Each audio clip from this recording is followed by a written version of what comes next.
Author Eliphas Levi once stated that a good teacher must be able to put himself in the place of those who find learning hard. Achievement gaps are created because there are students who struggle with learning. The NEA, or National Education Association, defines the achievement gap as differences in test scores of minority and/or low-income students compared to their white and Asian peers. However, the NEA also states that achievement gaps in test scores affect many different groups, including racial and ethnic minorities, English language learners, students with disabilities, boys and girls, and students from low-income families.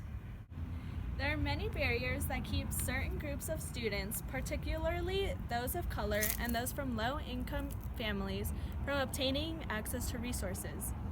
And thus, they may struggle in school compared to those counterparts who have the resources outside of school to buy school supplies and complete assignments. Although it seems like a hard challenge to overcome, there are a couple things we can start to do to help close the achievement gap. Students dread standardized tests, and for good reasons. These high-stake tests cause anxiety in students and teachers, force teachers to teach to a test, and unfairly benefit wealthy white students, leaving low-income students of color disadvantaged. Standardized tests are written as one-size-fits-all assessments. And just like one-size-fits-all clothing, you know that this just doesn't work.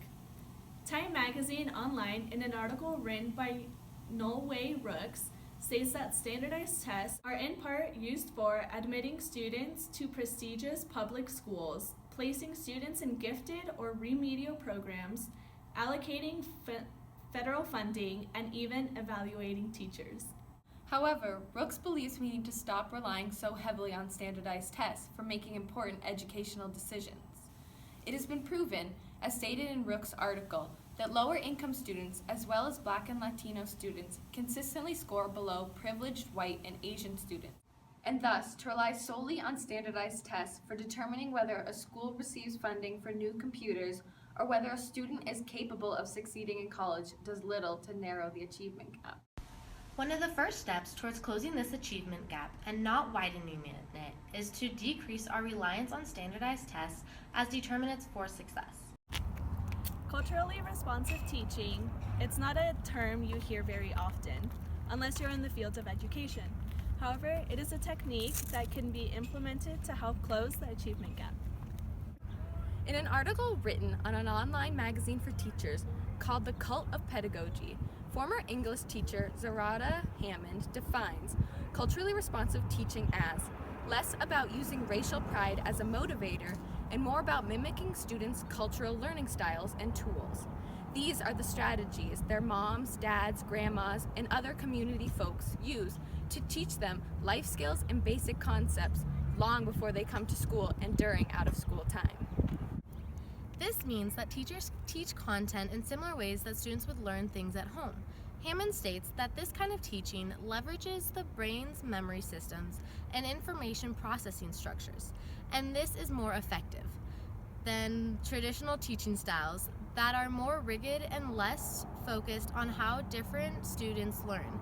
Because, as stated by Hammond, many diverse students come from oral cultural traditions.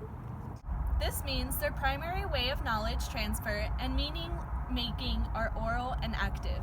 It's a common cultural tradition that cuts across racial groups. African American, Latino, Southeast Asian, Pacific Islander communities all have strong oral cultures.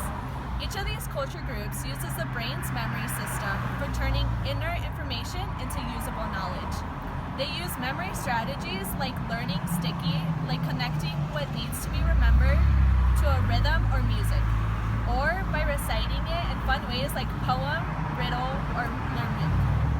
By teaching content in ways that students already understand, the ASCD, or the Association for Supervision and Curriculum Development, believes it will foster inclusion, develop positive attitudes, enhance meaning, and give rise to competence.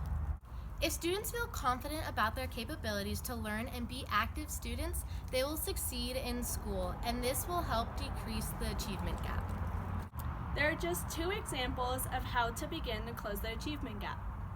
But there are many other things we can do, including improving teacher education programs, decreasing class sizes, providing adequate and equitable funding to schools, developing extended learning programs as well as summer programs, and strengthening homeschooled connections. When we do these things, and when we stop relying on standardized tests as criteria for determining a student's chance for success, and start teaching in a way that is respectful of the cultures of all students, then we might just begin to close the achievement gap.